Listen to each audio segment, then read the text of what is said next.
Salut, da kommen wir wieder bei Dario Check the Beitrag.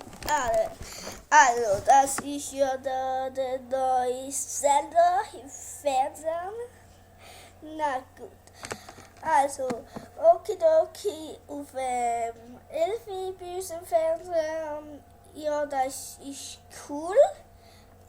Aber manchmal ist auch dort der SRF keine Ahnung was. Den schaltet einfach auf, das ist langweilig. Nur Tipp 2. Und dann machen wir heute einen Film über Musik, Ideen, Brüllen und kaputt und Schimpfen halt. Okay, gut.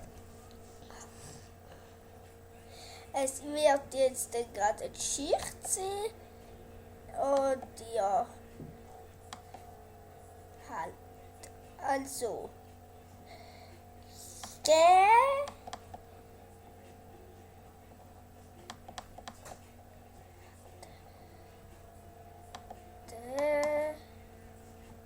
der Superstar,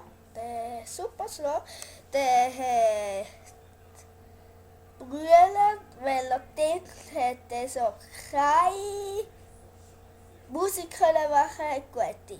Und dann hat die Alienfrau gesagt, ich helfe dir. Und dann ist der Superstar halt Superstar geworden.